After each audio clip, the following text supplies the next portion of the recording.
ምራ አድርጌ ነበር ጅዳ እና በሱ ጉዳይ ላይ ግን ትንሽ የሆነ ማይሆን አስተያየት እየተሰጡ ቅርብ ብሎኛል። ሰይፍዬ አሊማ ዘፈን አቁማለች። እኔ ዘፈን አላቆም አሁንም አላህ እስካለው ዘፍናለሁ ከዛ በኋላ እንጂ ማንም ስላለኝ አላቆም። ሰይፍዬ እውነቱን ነው የምነግርህ። ብዙ ሙስሊሞች በጣም ነው የሚወዱኝ። ልጅ ወልዳለሁ ትዳር ይዛለሁ የሚባለው ነገር በቃ ሙሉ ለሙሉ ከውስጥሽ አወጣሽ። አዎ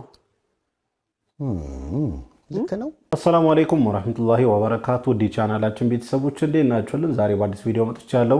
ለዛሬ ይዤላችሁ የመጣሁት ቪዲዮ አርቲስት ሀሊማ አብዱራህማን እንግዲህ ስለ ሙዚቃ እንዲሁም ስለ ተለያዩ ጉዳዮች አነጋጋሪ የሆነ አስተያየቷን በትላንትናው ዕለት ሰጥታለች። አዲስ ነገር አለ። እስከመጨረሻው ድረስ የምትከታተሉ ከሆነ የምታዩን የሚሆነው ሌሎችም ምርጥና አስተማሪ ቪዲዮዎች አሉ። ታዲያ ቪዲዮ እንደተለመደው ሁላችሁም ላይክ በማድረግ እንድትጀምሩ ጋብዛለሁ። ይህ ቪዲዮ እንዲዳረስ ደግሞ ሼር አድርጉ።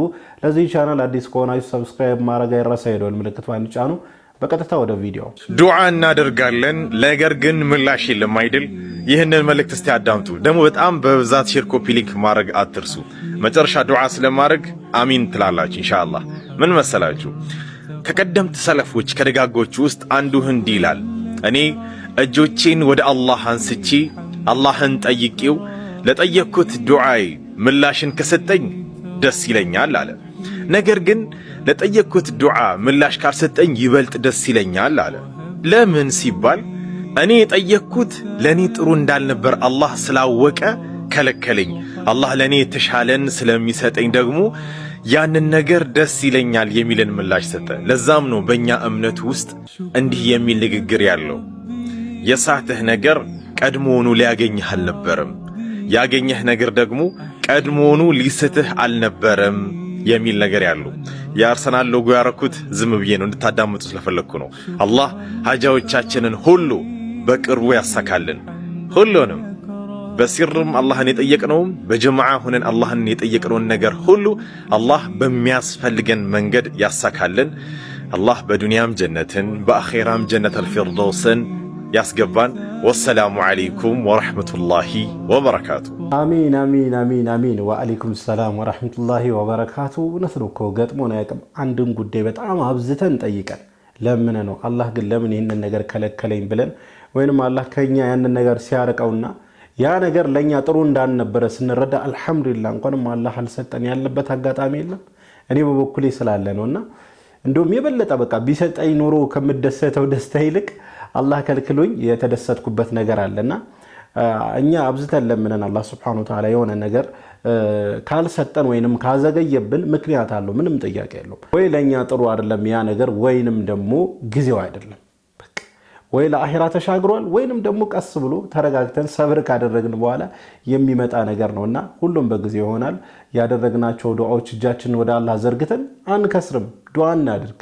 ወይ በቶሎ ይመልስልናል ወይ አላህ ያዘገይልናል ለአኺራችን፣ ካልሆነ ደግሞ ሊመጣብን ያለውን በላ ይመልስልናልና ሁሌም ዱዓ ላይ መበረታታት አለብን። ውለታ ቢስ የሆኑ ሰዎች ይኖራሉ።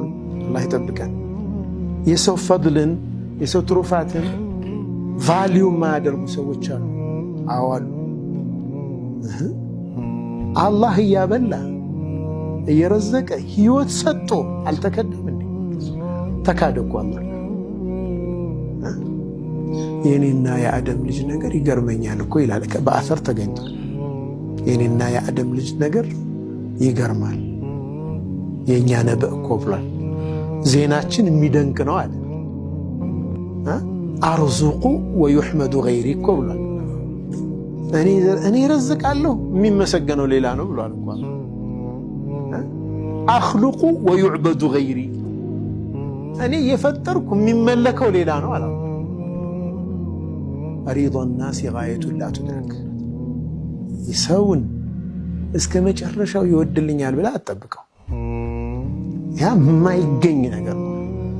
ሱብሃንአላህ እውነት እኮ ነው። ያም አለ እኮ ምንም ጥያቄ የለውም። አንድ ሰው ውለታ ውለንለት ምናምን ወይንም መልካም ነገር አድርገንለት ምላሹ በተቃራኒው ሲሆን በመጥፎ ሲሆን እጅግ በጣም ያማል። ደርሶብን ያውቃል ብዬ አስባለሁ። በእርግጥ አንድ ነገር ስናደርግ እኛ ውለታ ፈልገን መሆን የለበትም ብዬ አስባለሁ። ቀድሞውንም ለአላህ ብለን ነው ማድረግ ያለብን ምናምን።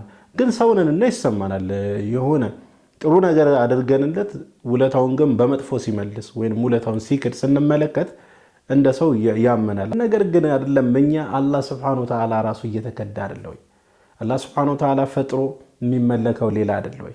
አላህ ሱብሓነሁ ወተዓላ ረዝቆን የምናመሰግነው ሌላ አይደለም ወይ?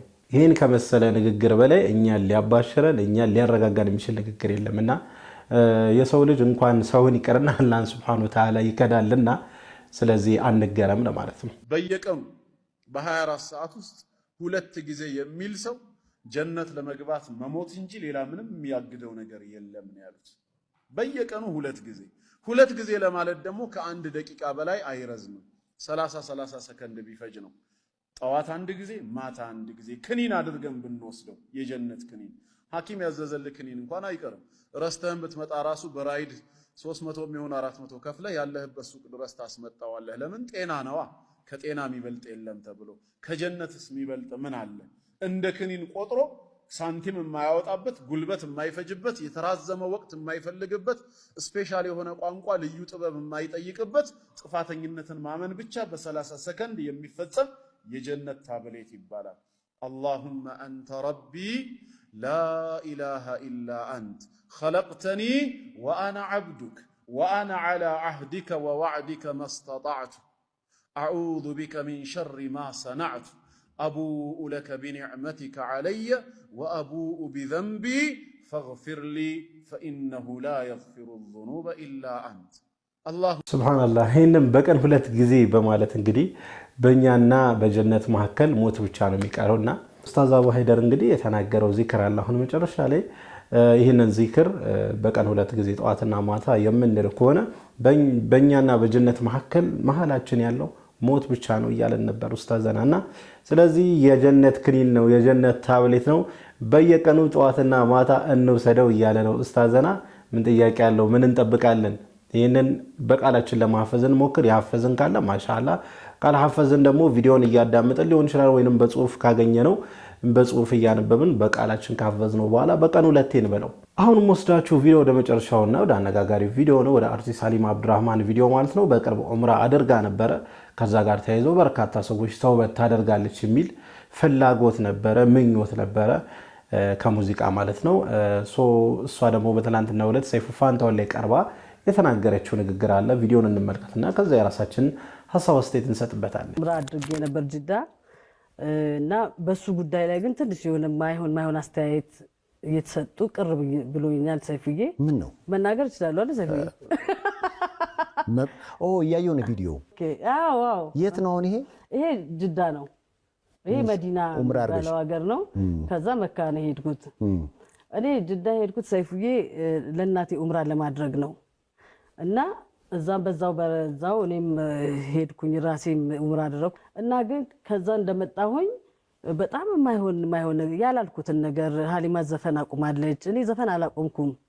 አሁንም አላህ እስካለው ዘፍናለሁ ከዛ በኋላ እንጂ ማንም ስላለኝ አላቆም። ሰይፉዬ እውነቱን ነው የምነግርህ እና ብዙ አመታት ግን እኮ ላንቺ አስበው ነው። አዎ ለኔ የሚያስቡ በቃ አሉኝ እኮ የዛሬ 20 ምናምን አመት ነው አልበም ከወጣ ከዛ ጊዜ ጀምሮ አይደክማቸውም ወይ ሰይፉዬ? እኔ እንኳን ይደክመኛል።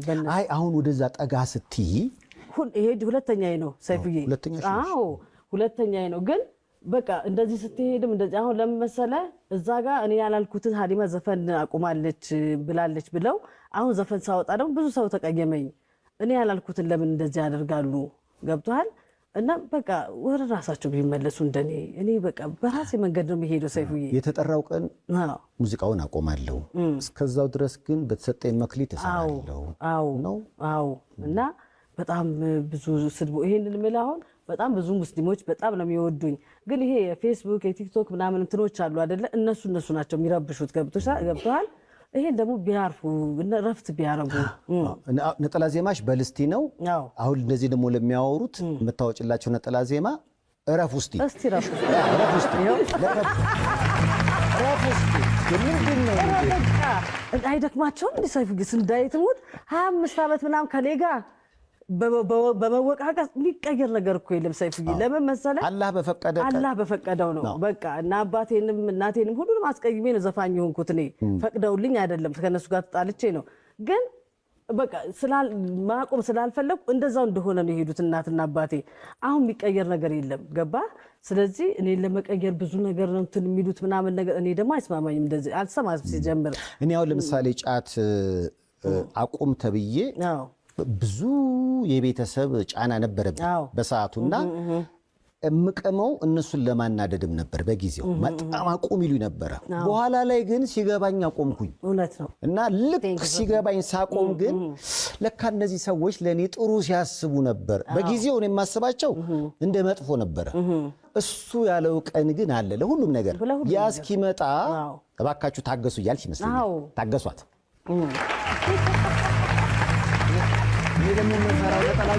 ታገሱ እስቲ።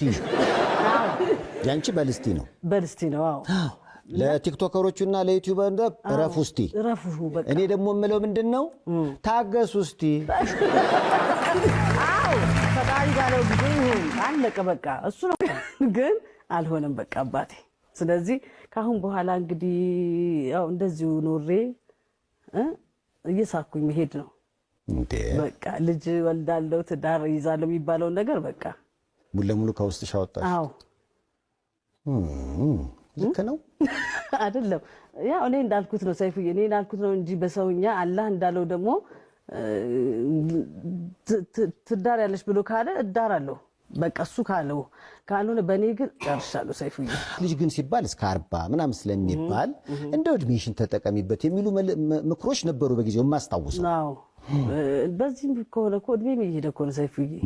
እውነቱን እንዲህ የሳቅሽ መቼም እርግጠኛ ነኝ 10 ይቀንሳል።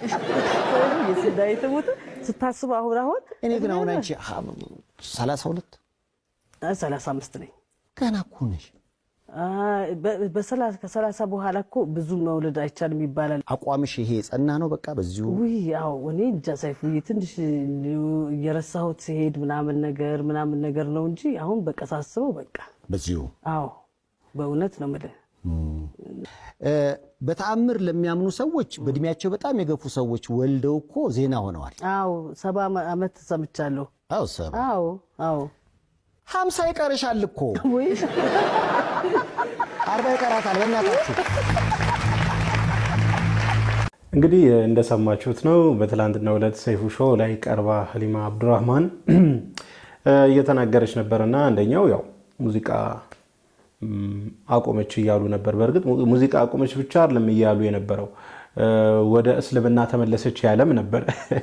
እምነቷ የቀየረች እስኪመስል ድረስ ወደ እስልምና መጣች ምናምን ያለም ሰው ነበርና በዚህ የተነሳ እንግዲህ ያኔም ቁጣን ገልጻ ነበር። እኛም ሪያክት ሰርተንበት ነበርና ያ ልክ አይደለም።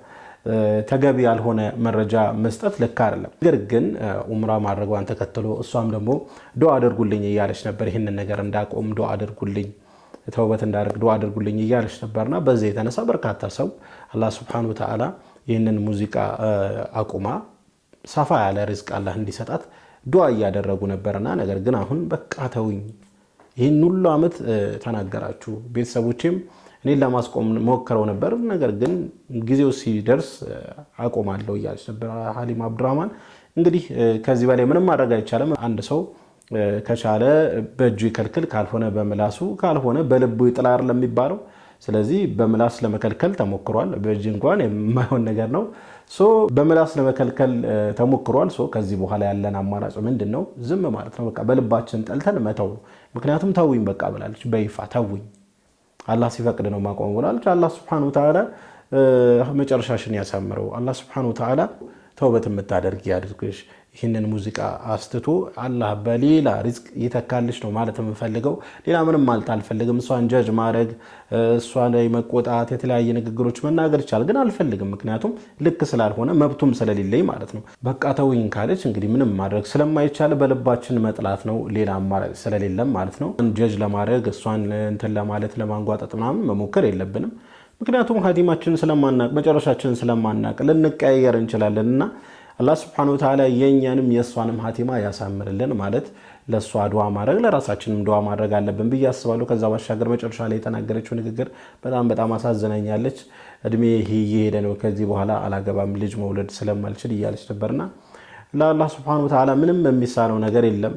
እንግዲህ አላህ Subhanahu Wa Ta'ala ትላልቅ ሰዎችን አይደለም ሐሊማ ይቀርና ከሷ በላይ እድሜ ላይ ያሉ ሰዎች ልጅ ሲወፍቃቸው እኔ በዚህ በዘመኔ አይቻለሁ በ40 ምናምን ዓመታቸው ልጅ ሲወልዱ ከአንድም ሁለት ተመልክቻለሁና ስለዚህ አብሽሪ ሐሊማ አሁንም እድሉ አለ ገና ነው ያን ያህል ገፋ የሚባል አይደለምና ስለዚህ በቶሎ ተዘውጀሽ አላህ Subhanahu Wa Ta'ala በልጅ ይረዝቅሽ ነው ማለት እንፈልገው ከዛ ባሻገር አላህ Subhanahu Wa Ta'ala ከዚህ ከሙዚቃ ንቀል አድርጎ አላህ ያውጣሽ ያንቺንም የኛንም መጨረሻ አላህ ያሳምረው ነው ማለት ፈልገው ለማንኛውም ለዛሬ ይዤላችሁ የመጣው ቪዲዮ ይሄን መሰል ነበር ቪዲዮን ከወዳችሁ እንደተለመደው ሁላችሁም ላይክ አድርጉ የቪዲዮን እንዲዳርስ ደግሞ ሼር አድርጉ ለዚህ ቻናል አዲስ ከሆናችሁ ሰብስክራይብ ማድረግ አይረሳ የደወል ምልክቷን ይጫኑ ኢንሻአላህ በቀጣይ በአዲስ በቆንጆ ቪዲዮ እስከምንገናኝ ወሰላሙ አለይኩም ወራህመቱላሂ ወበረካቱ